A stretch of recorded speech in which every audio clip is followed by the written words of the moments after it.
Sarajevo nije moj slijepi crni dan, odvedoše nam Mustafu zindan, kopa mezar briše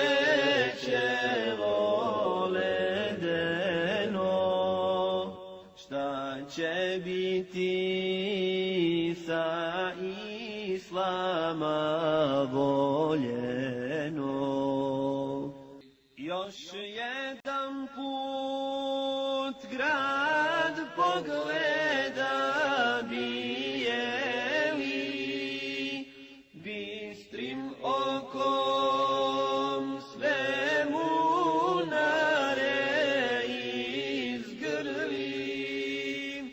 pucali su preko prsa čafiri, rujni sabah sarajevski zamiri. Selam im i pozdravljam sve prisutne i čast mi je da danas predstavim gospodina Mevludina Dizdarevića, prije svega hafiza, docenta, doktora, sa njegovom temom između ideoloških i istorijskih laži o Mustafi Busulačiću normalno. Mustafa Busulačić je čovjek o kojem se u zadnje vrijeme dosta govori. O njemu je najviše rekla jedna pjesma koju svi slušate na radio talasima. On je simbol onoga, po meni, što snalazi bošnjački narod dugo vremena, od sječe glava od strane onoga Latasa do poslije neuspjele gradašeće bune, pa do Mehmeda Spahe koji je ubijen u Beogradu otrovan, pa Mehmeda Handžića koji nije živio pred operaciju Stjepog crijeva. Onda se našao tu i Mustafa Busulačić, poslije njega i Džemal Bijedić koji pada s avionom. Znači, bošnjački narod kao meta je uvijek ostavio obezglavljen. Nastojalo se stvoriti situacija, a to je inače okupatorska politika svih onih koji vladaju, pokušavaju pod navodnicima vladati drugim narodima, da te narode obezglave, da njihovu inteligenciju fizički sklone i da sa takvim narodom je lako manipulisati. Meni je drago da je gospodin Mevludin odabrao za svoju doktorsku temu Mustafa Busulačića i vjerujem da ćemo danas mi puno toga naučiti i novo čuti vezano za život ovog rahmetlije, od čije grobnice nas dijeli nekakvih 100 metara vazdušne linije tu u Velešima. Nažalost, njegovog mezara nema. On je po prijekom sudu, što kažu, ubijen bez nikakvih validnih dokaza, bez krivice. Njegova krivica je bila vjera u Boga. Pa evo, ako mi dozvolite, ja bih poslije te pjesme koja se pjeva pročitao u svoju pjesmu koju smo filmisali prije 3 godine u Bošnjačkom centru, pa ako vam nije teško 1 minutu da saslušate. Mustafa Busulačić, 5 jezika govoriti je znao. Ljudi takve zovu poliglota, ali što je Boga vjerovao, koštalo je Mustafu života. U čeli učio je Musaf, kad dođoše u smrt da ga vode, vezali mu ruke za leđa, kroz noć tamnu pred katile ode. Vod streljački pucao u grudi tom alimu, mladom muslimanu, Velešička ilovača žuta i sad krije grobnog mjesta tajnu. U blatu mu naočale pale, malo dalje ostafezda leži, ali tijela šehidovog nema. Šutnjom krvnik od istine bježi.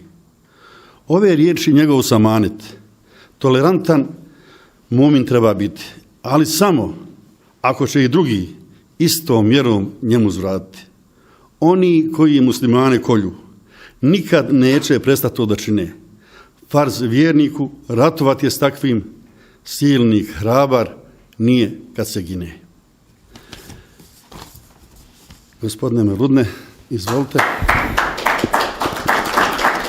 Hvala. Bismillahirrahmanirrahim.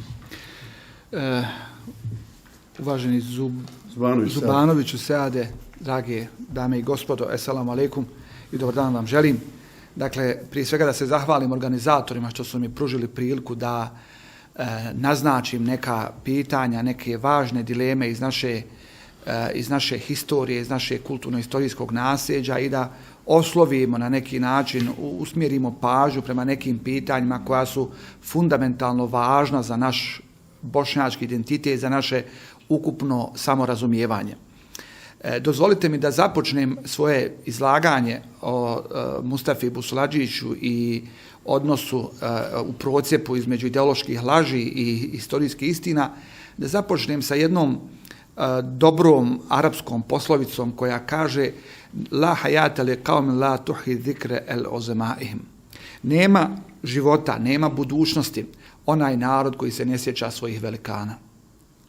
Ova izreka, ova mudroslovnica na jedan krajnji jezgrovit način definira u stvari šta je to pretpostavka budućnosti svakog naroda. Jan Asman je rekao u svojoj sjajnoj knjizi Kultura pamćenja da je čovjek ono čega se sjeća. Čovjek je ono čega se sjeća. Sjećanje u stvari definira identitet zajednice. Identitet svakog pojedinca, ali zajednice općenito. Ono čega se sjećamo iznimno je važno, ali i ono čega se ne sjećamo. Jer sjećanje jednih stvari po svom automatizmu podrazumijeva i guranje, potiskivanje u sjećanje nekih drugih elemenata bitnih i presudnih za naš identitet. U tom smislu Mustafa Busuladžić je bio zabranjen pisac, potisnut pisac, autor čije su ideje, razmišljanje, koncepti, vizije budućnosti Bošnjaka i Bosne i Hercegovine bile naprosto gurnuti u provaliju historije. Mustafa Busuladžića mi ponovo otkrivamo u sličnom historijskom i kulturološkom kontekstu u kojem je Mustafa Busuladžić i pisao. Sjetimo se, najznačajnije svoje radove Mustafa Busuladžić je pisao tokom strašne golgote Bošnjaka koju smo iskusili tokom Drugog svjetskog rata. Isto tako, Mustafa Busuladžića mi ponovo otkrivamo 91., 2., 3., 4. godine, kada Bošnjaci u stvari ponovo se suočavaju sa sličnim, čak i gorim iskušenjima sa kojima se suočavao Mustafa Busuladžić. I tek tada mi otkrivamo važnost njegovih ideja. Tek tada mi bivamo suočeni sa činjenicom, dakle, šta bismo mi mogli uraditi da smo imali svijest o radovima, idejama Mustafe Busuladžića, recimo tokom 50 godina socijalizma, kada Mustafu Busuladžića nismo smjeli čitati, kada njegovi radovi su bili potpuno ignorisani. Vjerojatno bi i naš odnos prema događaja 92. 95. bio u jednoj mjeri drugačiji da smo imali priliku da iščitavamo, da se suočavamo sa onim što je Mustafa Busuladžić govorio. Mustafa Busuladžić je živio, stasavao u izuzetno turbulentnim, bremenitim vremenima. Rodio se na današnji dan, 1914. godine, u Gorici, u Trebinju. Mustafa Busuladžić rođen je u jednoj muslimanskoj trgovačkoj porodici, odat tu je završio osnovnu školu, nakon toga prelazi u Fevzija medresu u Travniku 3 godine, jer tad Gazi Husrev-begova medresa nije upisivala prvi razred te godine. Nakon toga prelazi u Gazi Husrev-begovu medresu. Ovdje ću malo stati. Malo je poznato da je Gazi Husrev-begova medresa u tom razdoblju bila najznačajniji bosansko-hercegovački obrazovni zavod. Tu je predavao, sjetimo se, veliki gorostas koji se zove Mehmed Handžić, Ahmed Efendija Burek. Ko zna imalo ko je Ahmed Efendija Burek, bit će mu jasno o kakvoj ulemi, kakvim intelektualcima se radi. Tu je predavao Hamdija Kreševljaković i brojni drugi autori, istraživači koji su beskrajno zadužili Bošnjake u cijelosti. Nakon toga 36. godine Mustafa Busuladžić prelazi kao druga generacija, kao pripadnik druge generacije čuvenog višta, više islamske šerijatsko-teološke škole. Šta je u stvari višt? Dotad smo mi imali šerijatsku sudačku školu, dakle koja je profilirala kadije, ali je bosansko-hercegovačka intelektualna javnost, ulemanska i politička javnost dugo vremena tražila školu gdje će obrazovati svoje teologe, islamske učenjake, koji će promišljati stvarnost ne samo sa pozicije prava, nego i sa pozicije filozofije ilmul kelama. I međutim, srpske vlasti u tom periodu to nisu dozvoljavale. Osnivanje višta je plod političkog dogovora, neka znate, plod političkog dogovora između Mehmeda Spahe i tadašnje srpske politike, jer je on uslovljavao, uvjetovao svoj ulazak u politiku, svoj ulazak u vladu i formiranje vlade 1936. godine, formiranje vlade, dakle, formiranjem više islamske šerijatske teološke škole i, dakle, Mehmed Spaho je jedna od osoba koja je predzaslužna za formiranje tog zavoda. A šta je taj zavod značio? Pazite, mi naprosto danas teško možemo biti svjesni šta je u stvari bio Višt. Viša, to je u stvari bio fakultet i tim su željeli srpska ondašnja politika da ponizi, da unizi Bošnjake na način da jedini fakultet gdje se poučavaju imami, gdje se poučavaju u stvari visoka islamska ulema u Bosni i Hercegovini, da ne zove fakultetom, nego višom školom, mada je imala 8 semestara. U toj školi završili su s njim u klupama, sa Mustafom Busulađićem u klupama, takvi intelektualni gorostasi, kao što su rahmetli Mehmed Muezinović, kao što su Adem Handžić, kao što je Hivzija Hasandetić, kao što je Mahmud Traljić, kao što je Hazim Šabanović i brojni drugi. Neka znate, bez njih, bez njihovog ozbiljnog pristupa kulturno-historijskom nasljeđu Bosne i Hercegovine, bez istraživanja orijentalnog nasljeđa Bosne i Hercegovine, osobito dokumentarnog, mi danas o sebi ne bismo znali ništa ili bismo znali ono što nam prezentiraju neki centri koji nisu baš dobronamjerni spram Bošnjaka. O kakvim veličinama se radi, samo ću spomenuti recimo da je Hazim Šabanović, koji je sjedio u klupama sa Mustafom Busulađićem, kada je on preselio na ovaj svijet, to je bio naravno profesor, doktor, alim, intelektualac, u prilozima za orijentalnu filologiju Orijentalnog instituta izišla je njegova bibliografija radova. I dakle, u toj bibliografiji radova 20 kucanih stranica su poredane radovi, studije, samo jednog od njih, Hazima Šabanovića. Naprosto, bez onoga što su oni radili, bez onoga što je radio Hivzija Hasandetić u Hercegovini, bez onoga što je radio Mehmed Handžić na jedan drugi način, bez onoga što je radio Mustafa Muezinović na treći način, svi oni su neizrecivo zaslužni za bošnjačko samorazumijevanje. Oni su omogućili da Bošnjaci mogu o sebi učiti na temelju relevantnih dokumenata, da gurnu u stranu ideološke matrice koje su o osmanskom periodu govorile na jedan krajnje negativan način. Oni su dokumentarno dokazivali da su to sve ideologije i laži. Banalan primjer, kad jedan Hivzi Hasandetić u Mostaru otkriva dokumente, prevodi dokumente, objavljuje dokumente u kojima su, primjerice, članovi esnafa za razne zanate bili pripadnici, recimo, bili pravoslavci, bili katolici, zajedno s muslimanima. Ili recimo da su vakufske kredite koje davali vakufi, da su te vakufske kredite, korisnici tih vakufskih kredita bili sasvim u redu i kršćani i jednih i drugih konfesija. Dakle, time se dekonstruira taj jedan narativ koji je bio prisutan u srpsko-hrvatskoj ideološkoj matrici, kako su Srbi ili pravoslavci ili katolici bili u Bosni i Hercegovini ugnjetavani. Dakle, to se mnogo što dešavalo upravo ozbiljnim, odgovornim radom svršenika Višta. Po mnogim autorima, po mnogim svjedočenjima iz tog perioda, Mustafa Busulađić je bio najizrasliji od njih. Mustafa Busulađić je bio predsjednik Udruženja studenata Budućnost Višta. Predsjednik. Najagilniji, najozbiljniji. Hazim Šabanović, kad piše o njemu, govori, ovaj kojeg smo malo prije spominjali, govori s takvim nevjerovatnim poštovanjem. Vi znate da je u to doba Osvald Špengler ili njegova propast zapada bila najutjecajnije djelo koje je producirano u zapadnjačkoj intelektualnoj tradiciji, koje je već nakon Drugog svjetskog rata, naravno, dakle, već da 2-3 godine nakon što je izišlo, 18 izdanja izišlo, vrlo zgusnuto, vrlo djelo koje pregnantno iskazuje neke ideje. Mustafa Busulađić je po tvrdnjama Hazima Šabanovića znao stranice i stranice tog djela na pamet. Dakle, ne samo da je govorio njemački, ne samo da je dobro razumijevao Špenglera, nego je toliko na neki način vladao tom tematikom da je bez ikakvih problema pamtio i tako složene, zgusnute tekstove kao što je Špenglerova propast zapada. Mustafa Busulađić 40. godine završava Višt, odlazi u Italiju i pazite, Mustafa Bosulađić je prvi Bošnjak koji se školuje u Rimu.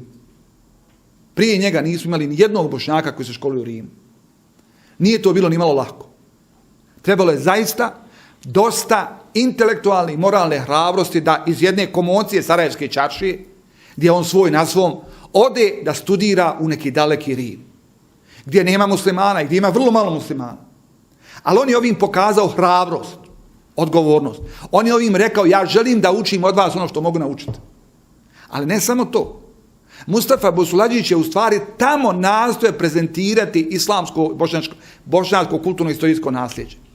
I pazite, ovdje imamo 3 osobe koje su izuzetno važne, recimo. Saferbek Bašagić, koji je, naravno, studirajući, doktorirajući u Beču, importirao, uvodio bošnjačko kulturno-istorijsko nasljeđe na njemačko govorno područje. Imamo Mehmeda Handžića, koji je svojim radovima, studijama, još kao student Al-Azhara, radovima o bošnjačkoj poeziji i književnosti na orijentalnim jezicima, uvodio, prezentirao, razjašnjavao, dizao dignitet Bošnjacima na arapskom jeziku, govornom području. Mustafa Bosulađić je isto to radio upravo na italijanskom jeziku. Dakle, oni su bili do kraja svjesni da je najbolji put, najjednostavniji način da narod dokaže svoju vlastitu opstojnost upravo preko kulture. Kultura je onaj medij koji posvjedočuje vjerodostojnost jednog naroda. Oni su to radili na različitim mjestima.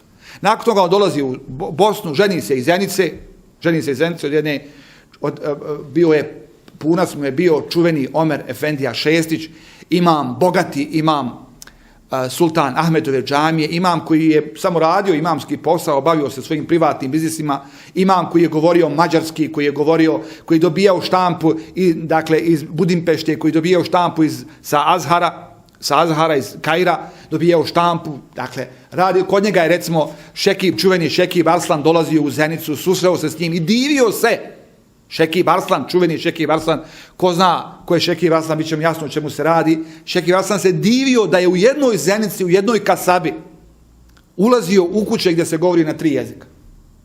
Iz te porodice oženio se Mustafa Bosulađić, a njegov punac ga je prije toga naravno nešto malo finansirao za njegov odlazak u Italiju.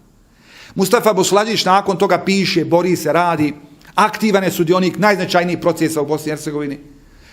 Dakle, on se bori za izbjeglice u Sarajevu, on je član povjereništva za smještaj izbjeglica u Sarajevu, muhađira iz istočne Bosne. Sjetimo se da su najveći broj izbjeglica tokom Drugog svjetskog rata upravo bili Bošnjaci. Najveći broj Bošnjaka, negdje oko 80% muhađira tokom Drugog svjetskog rata u Jugoslaviji bili su upravo Bošnjaci. Sarajevo je bilo krcato izbjeglicama iz istočne Bosne. A Mustafa Bosulađić radi u tim povjerenstvima, moli, kumi, moli Sarajevsku čaršiju da se uključi, da otvori svoje magaze, da pruži utočište tim ljudima, tim jadnim ljudima itd. Ne samo to. Mustafa Bosulađić zajedno sa El Hidajom, i ovo je vrlo važna stvar po meni, nastoji dokumentirati tragediju bošnjačkog stradanja. Oni u Gazi u Srbegovoj medresi organiziraju dokumentarna svjedočenja koja su zapisivana od strane izbjeglica iz istočne Bosne. Oni dokumentiraju, pišu, bilježe. I ne samo to. Oni to prevode na strane jezike.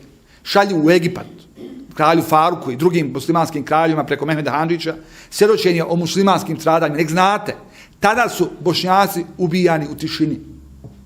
Niko za bošnjačke žrtve nije mario. Svi su se radovali bošnjačkom klanju, neka znate. Ustaše su se klale radovale da nas kolju četnici, jer su računale što nas više četnici pokolju, sve će više Bošnjaci se okretati ustašama. Također četnici partizani su se radovali da nas kolju ustaše, jer su time računali sve više će okretati se od hrvatskog faktora ići u partizane itd. Niko za bošnjačke žrtve nije mario. I vidjet ćete kasnije, ako budete nekad čitali knjigu gdje nemam vremena da o tome objašnjavam, koliko je bilo stalo srpskim oficirima, majorima UDBE zbog činjenice da je Mustafa Bosulađić dokumentovao i širio vijest o bošnjačkom stradanju od strane Srba. Oni su tvrdili Govorili su, da li ti time kršiš bratstvo i jedinstvo? Ama ne. Ja želim da pričam o mojoj tragediji, želim da kažem da me boli, jer Bošnjaci su poklani. Ne samo to, Mustafa Bosulađić drži sjajne govore, vrlo popularne govore. On je bio tad najutjecajniji, najpopularniji govornik alim u Bosni i Hercegovini. U čuvenoj Carevoj džami, on 43. 4. 5. drži govore tokom Ramazana. Ustaše ga pomno prate. Ustaška služba, policija, tajna policija, prati pomno svaki njegov korak. Odvodi ga, pazite, odvodi ga na saslušanje, šta si ti to govorio? Kako je moguće da za saradnika Ustaše oni tako pomno prate, izvještavaju u Zagreb šta Mustafa Bosulađić radi, šta govori. U Carevoj džami poznat jedan njegov čuveni govor gdje on toliko motivirao narod. Zajednicu. Kaže, slušalo ga je negdje oko 6.000 ljudi po ustaškim izvještajima. 6.000 ljudi. Da jednog mladića od 27, 8, 9 godina, dakle da je toliko dođe svijeta da sluša jednog praktično golobradog mladića. Ali došli su, jer su vjerovali njegovim riječima, jer su znali da iza njegovih riječi stoji jasan, autentičan stav. Dakle, kažu ustaški jedan žbir, ustaški izvještaj, kaže, Svjetinja je nakon njegovog govora uskliknula, kaže, hoćemo oružje. Jer on govorio, dosta je klanja nad muslimanima. Muslimani se moraju braniti. Ne može nas niko odbraniti ako mi to sami ne uradimo. Nakon toga su, neka znate, osnovane neke muslimanske milicije, između ostalog u Visokom. I to su mu spočitavali. To su mu komunisti, dakle OZNA, SDB kasnije, spočitavali. Zašto se formirala milicija? Jer to ti želiš da razbijaš NOP. Ne, on kaže, Narodno-oslobodilački pokret, ne. Nego ja želim i želio sam ovim da odvratim ljude od ustaša. Ali naravno, znao je on ko su ustaše. Znao je on da i ustaše nimalo nisu dobronamjerne prema Bošnjacima. Evo jedan ekskurs iz vlastitog životnog iskustva. Moj otac, moj djed Hasib Dizdarević je bio član, jedan od vodećih ljudi muslimanske milicije u mom kraju. Zajedno s Abdullahom Spahićem, Abdullah Efendijom Spahićem. 44. godine ustaše su upale u naše selo, u naš kraj Poljske, 44. godine. To je bio, tražili su mog djeda, tražili su također Abdullaha Spahića, ubili su Efendiju, imama u Poljskama, Ahmed Efendiju Spahića, koji je bratić od ovoga Abdullaha Efendiju Spahića. Ubili ga pod našim selom. Efendiju imama iz mog sela, iz mog Vrselja, koji je bio tadašnji mjesni imam, su tako krvnički mlatili da se sa kraja na kraj sela znalo da to ustaše radi, o čemu se radi. Oni su uspjeli pobjeći. Zašto ovo govorim? Taj isti Abdullah Spahić, koji je imao skuplja oružje da se Bošnjaci brane od četnika koji su iz Teslića iz tog kraja dolazili, je 47. godine od strane komunista u čuvenom procesu protiv Poćanske medrese osuđen na 10 godina teške robije. 10 godina teške robije. Dakle, taj isti kraj koji je 44. godine proganjan od ustaša. Gdje su naši prvi ljudi ubijani, proganjani. 47. godine Derviš Efendija Spahić, vi ste čuli za Poćansku medresu, Derviš Efendija Spahić i 10 drugih ljudi, među kojima su neki moji drugi rođaci, osuđen na tešku robiju. Znate zašto? Da napomenem, nije ovo neodmah da napomenem. Zbog čega su odsudili najvećeg alima u Zenici tada? Na 8 godina teške robije. U optužnici jasno piše, zbog toga što je, citiram, demonstrativno zatvorio knjige. Zbog toga što je demonstrativno zatvorio knjige. Isti ovaj sud koji je presudio Mustafi Bosulađiću, preselio se u Zenicu, sa malo izmijenjenim članovima, ali to je vojni sud, presudio je Derviš Efendiju Spahića i njegovu grupu na 8 godina teške robije. Mustafa Bosulađić, dakle, radi u Sarajevu, predaje u medresi, predaje u nekim drugim školama. Dolazi 45. godina. 45. godina, neizvjesna godina u kojoj on razmišljao da li da ide iz Sarajeva, znao on sa čim se suočava. On je dobro razumio narav socijalističkog režima, dobro razumio šta slijedi iza toga, da u osnovi, u njihovoj idejnoj, ideološkoj matrici stoji nasilje i zulum. Međutim, on ostaje ipak u Sarajevu. Ostaje ipak u Sarajevu. 5. aprila Sarajevo bilo oslobođeno. Međutim, sa oslobođenjem od fašističke ideologije oslobođeni smo, pored toga što je dobra stvar, da se razumijemo, oslobođeni smo i od nekih drugih stvari. Između ostalog, oslobođeni smo od slobode. Oslobođeni smo i od Mustafe Buslađića. Već 15. aprila, polovinom aprila, Mustafa Buslađić biva uhapšen. U stvari, bila je naredba tada da se svi vojno sposobni muškarci moraju javiti u komandnu grada, to je kasarna maršal Tito, kasnije, u stvari Osman Topal Pašina kasarna koja je ovdje dolje. On je došao sa Hafizom Trebincem da se javi, rekli su im dođite sutra. Kad su došli sutra, Mustafa Buslađić su jednog i drugog su uhapsili, da su Trebinca nešto malo kasnije pustili. Dakle, polovina aprila, već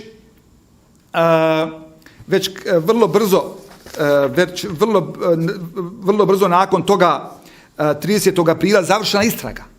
Dakle, polovinom aprila je uhapšen, koncem aprila već je istraga završena. Već je na neki način srpski major dokazao ko biva da je Mustafa Buslađić kriv. 2. maja Mustafa Buslađić biva predat vojnom sudu. 21. i 23. maja slijedi suđenje. Pogledajte kako se to brzo dešavalo. Vrlo promptno, efikasno. To se zove revolucionarno nasilje. Kasnije se u literaturi naziva revolucionarnim nasiljem. 21. i 22. maja slijedi suđenje. Kako je to suđenje bilo? Mi kad podrazumijevamo suđenje, mi podrazumijevamo sudiju, tužioca, advokata, raspravu, argumente, dokaze. Mi kad podrazumijevamo suđenje, podrazumijevamo Haški sud, gdje osoba kojom se sudi ima sva prava, ima pravo da kaže svoje stavove, imaju argumenti, imaju advokati koji ga sude, ima presumpcija nevinosti, ima obaveza tužioca da dokaže, da ne tu obaveza branjenika da dokaže da je u pravu. Ništa od toga u ovom slučaju nije bilo u pitanju. Mustafa Buslađić je suđen zajedno s 5 drugih osoba za 2 dana. Za potpuno različite inkriminacije. Za 2 dana je trajalo suđenje. Evo vam dokazni materijal protiv Mustafe Buslađića. Ovo je tužilac, takozvani tužilac, major, vojni sud, predao kao dokazni materijal. Pod 1, brošura Muslimani u Sovjetskoj Rusiji. Pod 2, pismo Mehmeda Handžića koje je preveo i predao El Huseinu. Pismo o stradanjima Bošnjaka. Kako se Bošnjaci kolju i kako je, jer je muftija El Huseini bio jedini glas koji se u svjetskoj politici i koliko zauzimao za Bošnjake. Niko, to je jedini prozor u svijet za bošnjačko stradanje. Niko drugi nije ni htio ni da čuje za ubijanje Bošnjaka. Kopiju pisma na talijanskom jeziku koji je napisao i predao muftiji radi intervencije za Hafiza Pandžu koji je tada bio u zatvoru u Zagrebu. Kao dokazni materijal uzima se pismo koje je Mehmed Efendija Handžić, koji je, napominjem, vrlo kritičan bio prema Hafizu Pandži. Vrlo kritičan prema Hafizu Pandži. Za neke stvari, za prijevod njegovih Kur'ana i tako dalje. Ali Mehmed Efendija Handžić piše Huseinu, zauzmi se za Hafiza Pandžu, koji je, napominjem, uhapšen od strane ustaša zato što je bio u partizanima. Pazite, što je bio u partizanima. Ali to mu uzimaju za zlo. Za zlo. Dalje, članak Naša tolerancija. U osvijetu Mustafa Buslađić objavio članak Naša tolerancija. Ja sam dao taj članak da objavi neki časopis, čini mi se stav, pod pseudonimom Mustafa Bećir je napisan taj tekst. Taj tekst bi svaki Bošnjak u svakom trenutku mogao potpisati. On tu jasno govori, gospodo, naša tolerancija ima smisla kad se obraća ljudima koji u stvari poštuju našu toleranciju. Koji našu toleranciju neće doživjeti kao slabost. Mi se moramo boriti protiv svakoga ko se bori protiv nas. To je njegova teza bila. I to je argument bio. I pozdravna pisma koja je dobio nakon govora pred Sarajevom džamijom od raznih ljudi. Zbog, kaže, ti si učestvovao i utjecao na formiranje muslimanskih milicija. sad muslimanske milicije, da nešto napravi jednu digresiju, opet za Zenicu. Optužuju ga zato što utječe na formiranje muslimanskih milicija. Muslimanskih milicija koje su u najvećem broju slučaja samo služile za zaštitu muslimana koji niko nije štitio. Zamislite scenu. 1900, o tome piše Rodoljub Čolavković, piše Vladimir Dedijer, službeni historičar Tita.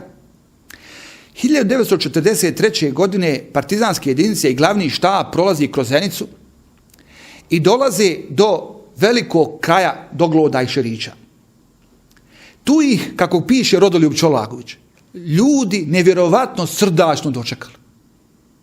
Ugostili, nahranili. Kaže, ovdje se osjećamo daleko ljepše nego bilo kojem drugom mjestu, piše Rodoljub Čolaković. I kaže, te večeri sastao se Tito u lokalnom mektebu sa komandantom te milice Hasom Huseinovićem Begom. Tadašnjim jednim od najuglednijim osobama iz tog kraja, iz tog područja. I razgovaraju njih dvojica.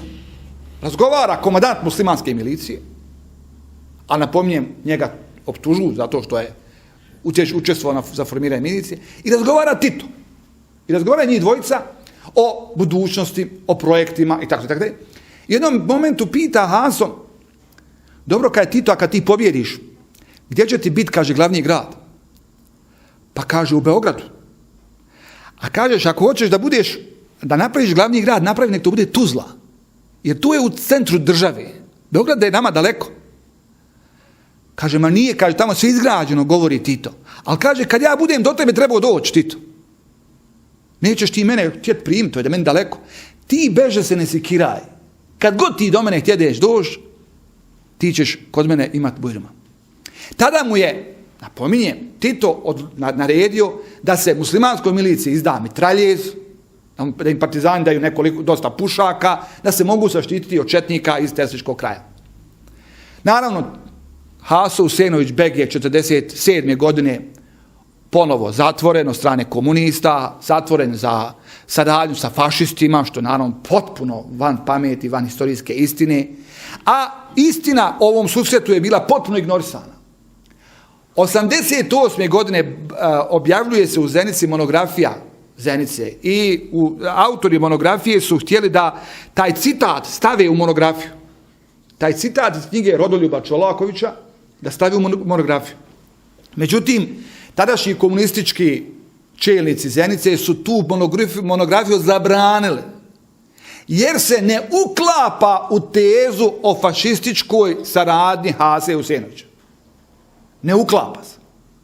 Već 88. godina, nije to 68. to 88. godina.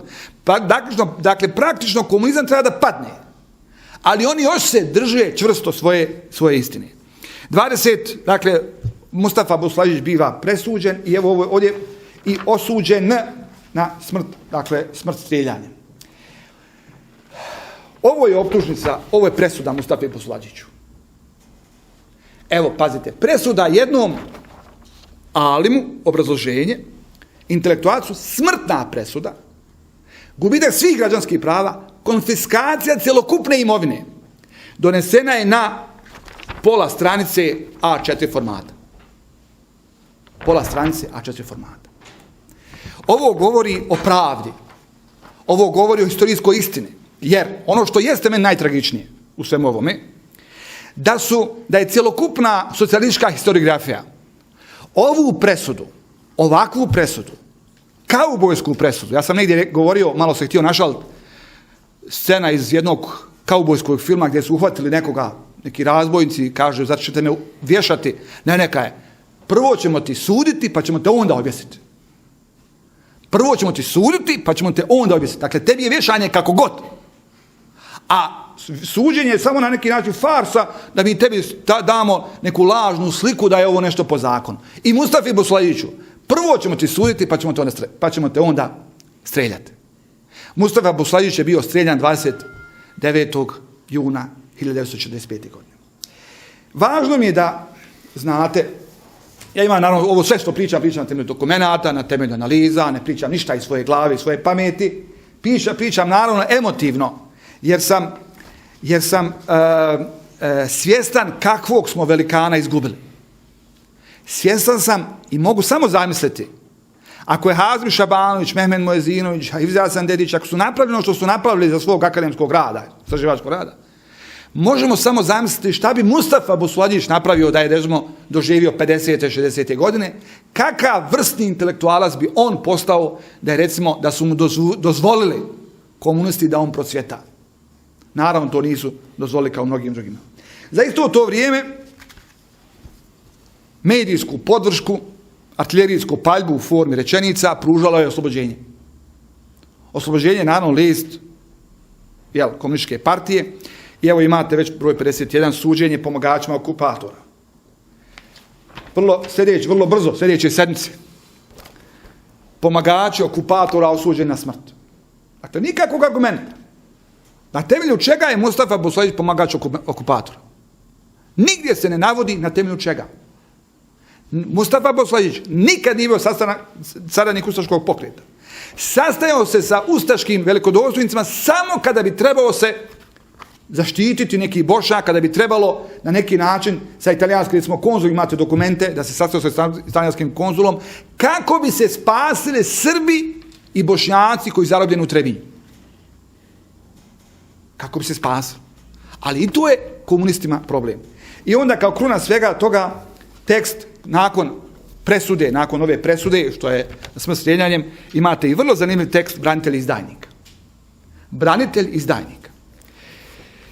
Zašto je ovaj tekst važan? Jer on puno toga otkriva. Otkriva ono što su komunisti željeli sakriti. Otkriva, naime, oni su ovim tekstovima pišu kako presude imaju veliku narodnu podršku, kako narod aplaudira na tome, kako narod jedva čeka na ulazu da dočeka, da aplaudira sudskom vijeću koji su, eto, kao biva suđe popravi, tako da. Međutim, ovdje piše potpuno suprotno. Ovdje piše kako veliki broj ljudi, kaže, piše peticije u zaštiti Mustafe Busladića. Ovdje piše, naravno, oni to kritikuju, taj stavove, ali time podtekstualno nama ukazuju šta se u stvari dešava. Oni pišu da srpski advokati, ugledni srpski advokati govore kako ove presude nemaju nikakve validnosti. Oni pišu kako u stvari Sarajevska čaršija, znajući Mustafu Busladića i druge, dakle potpuno se protivi, ne stoji iza ovih nalaza, nisu oni saradnici fašizma. Ali na kraju piše, pa haj majčin stine, stisni pa reci. Kaže ovako, jer na kraju krajeva, zaključuje ovaj autor, to je uvodnik, glavni tekst, jer na kraju krajeva svakako će doći vrijeme da se i organi koji bdiju nad bezbjednošću naroda državi, nad bezbjednošću tekovina oslobodilačkog rata, pozabave sa ovakvim i sličnim rabotama sa inicijatorima prozločinačkih akcija. I haj majčin sine, reci još jedno. To je jasno upozorenje da kogod podigne svoj glas protiv odluka narodne vlasti i protiv izraza narodne volje, a komunistička partija je ona koja tumači i prepoznaje narodnu volju, je dakle neko protiv koga se treba boriti i protiv koga treba da organi gonjenja da stanu takvim akcijama u kraj. Naravno, Mustafa Busladić je ubijen, ali drakonska kazna je imala naravno više zadaća. Između ostalog da pokaže kako su oni u pravu. Jer da je bila neka blaža kazna, mogao bi neko sumnjati, pa možda oni nisu krivi. Ali ako je smrtna kazna, svako normalan, pristojna osoba, zdrava osoba, pomislit će odmah, vjerojatno su krivi, jer ne bi niko normalan osudio čovjeka na smrt ukoliko neko nije kriv. Međutim, kad sagledate dokaze, kad sagledate iznesene argumente, naprosto ne možete da dođete do zaključka da je Mustafa Busladić nevin ubijen. Ono što je po meni još tragičnije, da je takvo suđenje i takav sud i odluka takvog suda od historiografije, od političke elite Bosne i Hercegovine bila preuzeta kao znanstvena istina. Kao istina koja se morala braniti, koja se morala artikulirati i za koje i zbog toga Busladić nije uopće spominjan punih 50 godina. Tek 1991. godine praktično prvo spominjanje Mustafe Busladića da je uopće bio, da je uopće živio. Njegov sin Muhammed, profesor doktor Muhammed Busladić ga spominje, bio je moj babo, radio, živio, je tu ubijen 91. godine. Jedan kraći tekst u preporodu. 95. godine biva objavljena, 97. godine biva objavljena zbirka njegovih radova, izbor njegovih radova i počinje ja da se zanimam za ono što on radi. Meni je naravno bilo zanimljivo kao mladom studentu, dakle da neko tako daleko, ipak u toj davnašćo vrijeme, 50. i 40. godine, piše tako snažne radove. Tako snažne, tako uvjerljive. Dakle, on je bio potpuno odijeljen od onoga što se zove ulemanski diskurs, ulemanski govor. Hođe su vrlo često pričali, govorile tada vrlo arhaično, da tako kažem, jezikom koji je nerazumljiv sekularno educiranoj publici. Mustafa Busladić potpuno suprotno. On revnosno citira Hegela. Naravno, on je baštini izuzetno dobar poznavalac islamskog kulturno-istorijskog nasljeđa, islamsku intelektualnu tradiciju, ali vrhunski poznavalac i zapadnjačke filozofije. Vrhunski poznavalac. On citira najautentičnije, najsvježije autore. I to je njegova snaga. To je njegova veličina. On zapadnjačke autore nije čitao iz posrednih izvora, nego se direktno susretao s njima, direktno tumači i razumijevaju njihove stavove.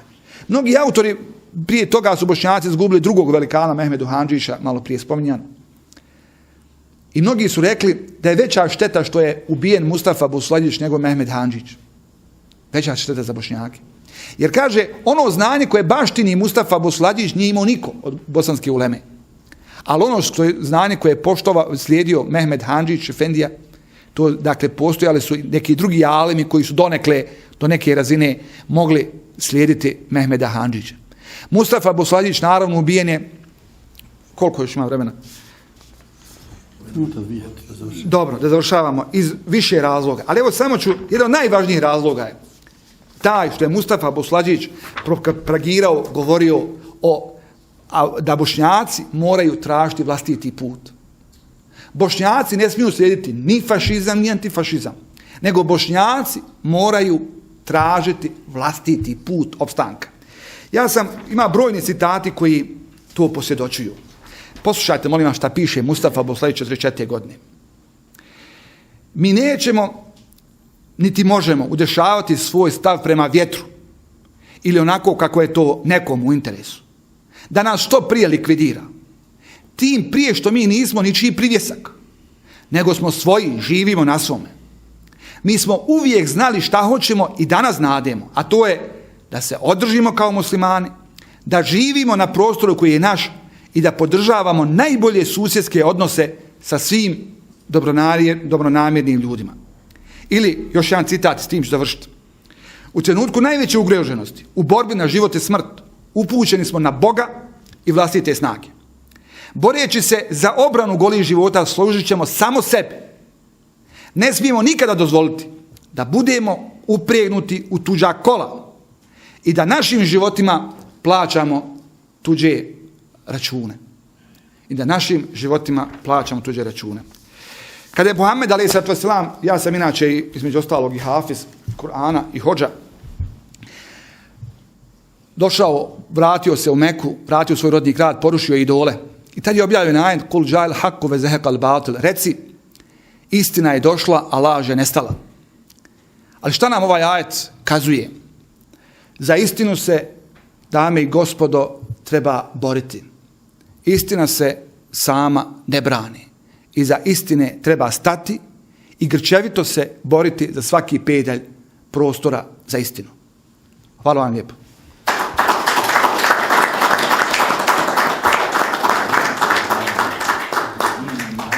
Dozvolite mi samo 1 minutu, 2, da se prije svega zahvalim današnjem gostu, docentu doktoru Hafizu Mevludu Bizdareviću na ovakvom izlaganju. Jedna stvar, druga stvar, da je Bog doučeno što naš predavač reče na dijelima Mustafe Busladića. Mi smo sada 5. april sigurno obilježavali na svim mjestima kao dan oslobođenja grada Sarajeva. Ne bismo govorili da je Sarajevo slobodno 6. aprila, što je notorna laž, a iza i te istine se mora stati da bi se ona afirmisala. Jedan detalj možda interesantan, ja sam pročitao kad je donesena presuda, sudija je bio Bošnjak, Mustafa Busladiću, da mu je čuo jedan čuvara po nacionalnosti Hrvat, zamolio ga može li on preklati Mustafa Uslača ili ne strelja, što mu je zabranjeno navodno. To dovoljno govori o vremenu u kojem se ovo sve dešavalo. Sretan sam kao čovjek što smo imali jedan ciklus druženja, što smo imali ovakve ljude poput današnjeg gosta, od kojih smo imali šta je čuti i naučiti. I obavještam vas da ćemo napraviti jednu pauzu, ne znamo koliko je dužine u našim druženjima, ali ovo sve što smo uradili, hvala dragom Allahu, je dokumentovano, stoji iza nas, pa možda i ovo vaše prisustvo ovdje budu nama svima pojedinačno povedi na sudnjem danu kod Allaha Đelešanu, jer ovo sve što je rađeno ovdje, rađeno je Allahovo ime, sa čistim nijetom, da ovaj narod shvati da više vremena za popravni ispit nema. Tega Hamza, hvala lijepo, zaista za ovaj vremen u kome sam se mnogo puta naježio. Imam dva pitanja. Jedno je, kako je moguće da ti naši alemi koji su promišljali tako duboko u to vrijeme, ipak nisu shvatili da moraju otići iz ove zemlje na vrijeme?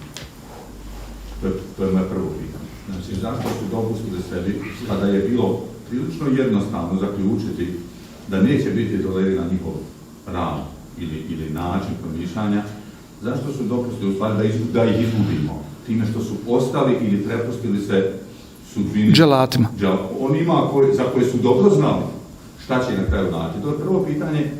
I drugo pitanje je kako je moguće da nakon, evo, praktično više od 25 godina, kako mi imamo pravo reći, kako je moguće da još uvijek u prosječnoj svijesti našeg čovjeka preovlada pozitivna svijest o komunizmu i vremenu od 45.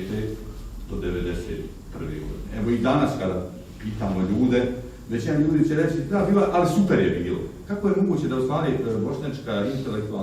bošnjački intelektualni kapacitet nije uspio izgraditi kod ovih ljudi svijest o istine? Hvala vam, gospodine Poliću, na tako važnim, vrijednim pitanjima. Muhammed Šestić je šura Mustafe Buslađića i Mustafa Buslađić je bio u to doba kada su se dešavale borba kod Sarajeva u Zenici, kod svoje tazbine. Tazbina mu inače financijski bila vrlo jaka i oni su na neki način mnogo što finansirali. Recimo čak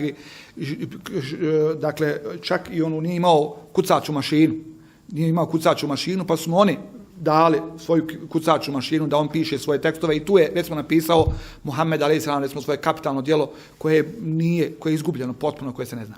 On je i u svojoj izjavi Muhammed Šestić Efendija, inače poslije Iman Semenski naslijedio svog oca Omer Efendiju, piše kako se on dugo dvoumio da li da napusti Sarajevo, da li da ide iz Sarajeva. Šta je presudilo? Teško je to odgonetnuti. Na koncu konca i da je napustio Sarajevo, šta bi to značilo? Sjetimo se samo Blajburškog puta gdje su mnogi ljudi koji su krenuli s tim raznim okolnostima, da su bili poklani. U raznim momentima, raznim situacijama, bukvalno poklani. Tako da, teško je kazati da bi se on spasio. Mnogi su mu govorili, nemoj objaviti, recimo, knjigu Muslimani u Sovjetskoj Rusiji, nemoj to objavljivati, kaže. Ne sviđa se komunistima. Međutim, neki njegov poriv mu je govorio da to mora napraviti. Jer on je bio svjestan šta donosi, dakle, bio je svjestan, naravno. Pazite, mnogima nije jasno, mnogi nisu svjesni da je, recimo, od 45. do 58. godine u Sarajevu porušeno 26 džamija. 26 džamija. Danas kad neko napiše neki grafit u Sarajevu, dakle u Bijeljini, u istočnoj Bosni, na džamiju, mi svi dignemo halabuku, vidi šta nam radi od džamija. Dakle, u tekstovima islamske zajednice niko nije napisao ni slovo o tim džamijama. Nije smio, naravno. Nije smio. U Hercegovini, u Mostaru je porušeno 16 džamija. Samo džamija, da ne govorimo sve druge kulturno-istorijske objekte. U Travniku je porušen dvorac predsjednika vezira, velikog vezira Bosne, vezira. Znate ko je to sugerisao da se poruši? Veliki Rodoljub Čolaković. On je rekao, porušite to kao nasljeđe feudalizma. Zamislite da recimo se poruši, da kraljica Engleske poruši Westminstersku palatu jer je to nasljeđe feudalizma. To je toliko stupidna teza da je naprosto nevjerovatna. Ali Muhamed Filipović to dobro rekao, radi se o pomno odnjegovanoj mržnji prema svemu ono što predstavlja islam i bošnjaštvo. U tom smislu ja ne mogu dati validan odgovor. Šta je to što je presudilo kod njega da on ipak ostane? Omer Nekićević, profesor, govori da je u razredu on govorio, razmišljao sa učenicima u medrese, da li da ide. Presudilo je da ostane. I nije mu se isplatilo. Neki su otišli, neki su napustili. Neki njegove kolege, kao što je Ismail Balić, je recimo napustio. Mi znamo što znači Ismail Balić u našoj kulturi, šta je on znači u Austriji, dakle u prezentiranju onoga što je bošnjačko kulturno-istorijsko nasljeđe i tako dalje. Dakle, njegova kultura Bošnjaka koju je objavio u inostranstvu, nije objavio u Jugoslaviji, naprosto bilo mu rečeno ukoliko objaviš tu knjigu pod tim naslovom kultura Bošnjaka, ti nije se možeš vratiti u Bosnu i Hercegovinu. On je to ipak objavio i nije se vratio do 91. 2. godine. Nije se vratio. Dakle, u tom smislu govorim o jednom zaista traumatičnom iskustvu. I šta bi to znači? Pa valja napustiti ženu, valja napustiti porodicu, valja napustiti 2 djece, o kojoj se recimo sin Muhammed Busulađić, kažem, kasnije profesor na Prirodno-matematičkom fakultetu, tek imao 6 mjeseci. I u tom smislu to je neka drama koja je, molim dragog Boga da je mi nikad ne doživimo. Molim dragog Boga da je nikad ne doživimo i molim dragog Boga da je niko ne doživi. Ali to je drama koju iskušavao oni koji su iskušavali mnogi drugi Bošnjaci u tom periodu. A to drugo pitanje, ja ću malo teološki odgovoriti, neću sociološki. Kada je Musa a.s. uspio da izvede svoj narod iz ropstva, faraonskog ropstva, izveo ih je i pokušao da ih dovede vjeri u dragoga Boga. Međutim, kada se on popeo gore, sjećate se, na Sinajsku goru, da primi 10 zapovjedi, da primi Božji objed, da primi Tevrat, kad se vratio, njegov narod je ponovo sebi napravio zlatno tele. Musa a.s. govori, ste dobila one čuvene kuranske ajete, ve ušibu fi kulubihim la ižle bi kufrihim. Njihova srca su još zadojena teletom. Tim lažnim Bogom.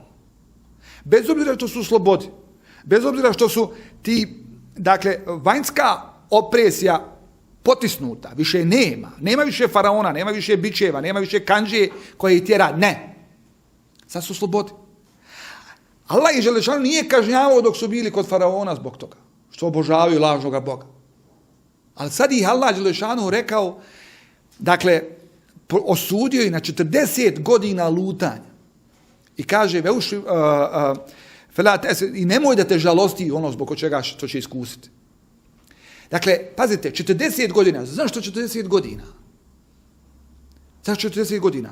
Dakle, hoće kazati koliko treba vremena da jedna ideologija iziđe, izvjetri, izhlapi iz jednog naroda. Treba vremena. Naprosto, faktor vremena je nezaobilazan. Ali isto tako i svako od nas, naravno ima i drugih elementi vrlo razložni. Mi svi volimo, dakle svi se sjećamo mladosti sa nekim pozitivnim resentimentom, svi to zamišljamo kao neko da je davnašno dobro vrijeme, a u stvari kad mi studentima kažemo i kad vi kažete na fakultetu studentima da je ovo njihovo najljepše razdoblje, oni kažu daj kako najljepše razdoblje, moramo ovo, a kad malo prođu sjete se pa dobro, lijepo mi je tad bilo.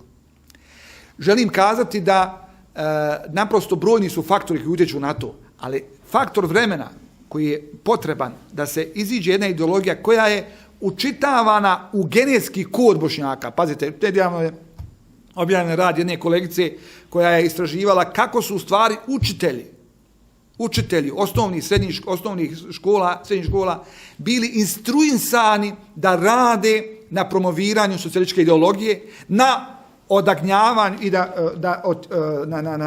na lišavanju djece i roditelja vjere i vjerskog identiteta. Na taj način su recimo bili promovisani. Ko recimo radi puno na tome da djeca ne idu u džamije, ne idu puno u katoličke i pravoslavne bogomolje, koji rade na tome da roditelji ne obilježavaju blagdane vjerske i tako dalje. Ti su učitelji, nastavnici bili promovirani, afirmisani, dakle davane su im nagrade. Dakle, na temelju dokumenata je to dokazano. A kad je to u školi, u svim drugim segmentima društva je to učitavano u naš kod i ne može, ima u mene mati jednu izreku, sine, mevludine bolest,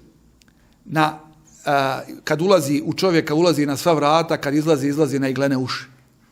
Na iglene uši. Treba ova bolest komunizma da iziđe na iglene uši. Teško to izlazi, naravno.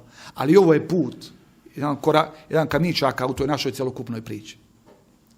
Nadam se da sam i koliko zadovoljio vašu želju.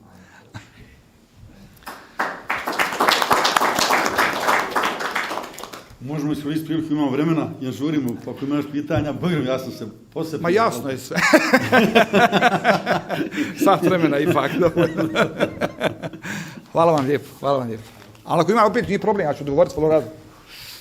Jesi ti htio nešto pitati? Hvala ti. Ma ja.